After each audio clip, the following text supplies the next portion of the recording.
or federal agency is now requiring its employees to be involuntarily vaccinated. It's great if you want to get the vaccine, that's fine. But what about the people who don't? What happened to the right to choose what happens to your own body? Well, now the brave men and women serving in our military are about to find out. On Wednesday, the indefensible Secretary, Lloyd Austin, announced that all military departments must immediately begin full vaccination of all service members who aren't already vaccinated. There's no set date in his mandate, but Austin called for an ambitious timeline for implementation. That means about 1.4 million men and women on active duty are now required to submit themselves to an injection with a vaccine that's been on the market for less than a year, although some 68% have already received at least one dose. It's one thing to give people a choice and let them make their own decisions. It's quite another to force people to undergo medical treatment against their will. This is seriously unprecedented. Nothing like this has ever happened before. You'd think our military would have more pressing issues right now than mandating a vaccine. You know, like handling the utter meltdown that Biden has created in Afghanistan.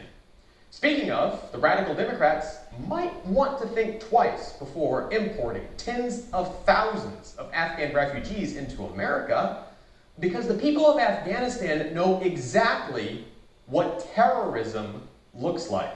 They've spent their whole lives living with it, and it looks an awful lot like what the Democrats are doing right now. Just listen to this Afghan woman from San Diego who tears into the County Board of Supervisors over their latest round of tyrannical restrictions. And I'm Afghan. You know what? We've been through so much that you guys are nothing. My Afghan people have faced terrorists, and you know what you guys are? You're acting like terrorists. And the Taliban, Nathan Fletcher, for what your stance, you get along with the Taliban very, very well. They would applaud you. I want to live my life, and you guys are taking that away from me, just like they've taken away from my people. And these are my people too. And I'm going to tell you, I'm a warrior, an Afghan warrior, and we're not going to back down, because we haven't backed down, and we're still not going to back down. Powerful words. But if we've learned anything from this pandemic, it's that the people in power absolutely do not care what we the people think or want. They're out to push their own radical agendas, whether we like it or not. And all for a vaccine that doesn't appear to be very effective, with 95% of the severe cases in Israel reported in patients that are fully vaccinated. Over 65% of the deaths in the United Kingdom are among fully vaccinated patients. In just one county in Nevada, over 52% of the deaths were fully vaccinated. During a recent outbreak in Massachusetts, 4 out of 5 people who were hospitalized were fully vaccinated. We absolutely do not have a pandemic of the unvaccinated, because as we're learning, the vaccine doesn't actually prevent infection or transmission.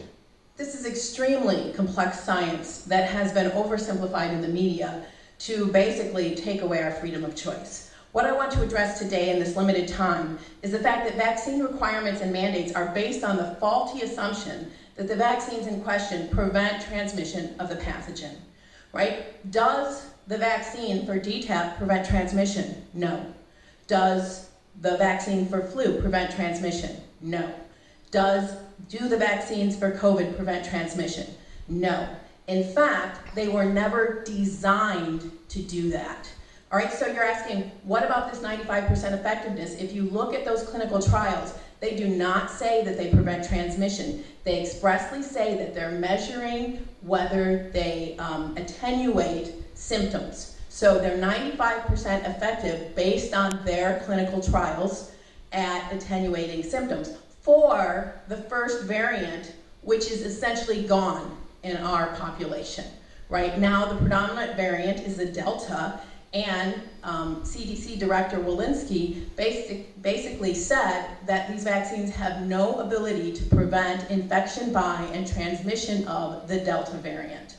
And despite all that, despite the obvious flaws in the data we're being fed, We're still not allowed to question their narrative. We're definitely not allowed to refute it. We're not allowed to report on it. We're not allowed to post about it online, and if we resist, they can fine or even imprison us. They can shut down our businesses and lock us in our homes. What's the word for when the government forces you to do something against your will and you have no choice but to comply or face severe punishment? I think that's a dictatorship. At best, these mandates are unconstitutional. At worst, it's subjugation with a happy face painted on. And it has to be painted on because otherwise you wouldn't see it under the masks we're forced to wear, which is already having a devastating effect on children who are learning to be comfortable and familiar with these utterly neurotic and inhuman practices we're foisting upon them.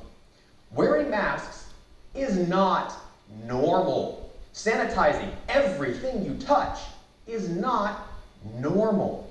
When babies as young as 1 year old demand that everyone who touches them use hand sanitizer first, that's not normal or healthy. Studies have already found that children raised under this pandemic are suffering from an inability to read people's facial expressions, one of the most fundamental parts of what makes us human beings. We're stripping away our own humanity, one piece at a time. And the craziest part is how many people seem content to just go along with it, totally unquestioning, as if the government has some kind of incredible track record for being honest with the American people. But they don't. And yet they're still asking us to believe somehow this is all for our own good.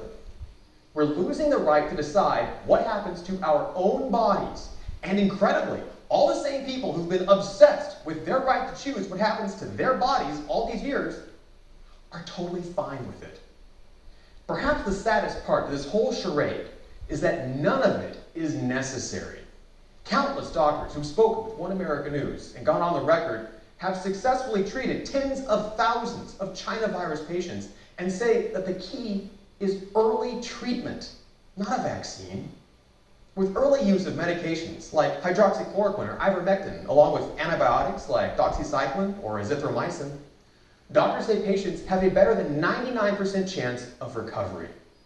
Which means if we would simply follow these protocols, we could put an end to the lockdowns, an end to the mask wearing and shaming, an end to the bullying over vaccines, and finally, give our nation the chance it desperately needs to recover.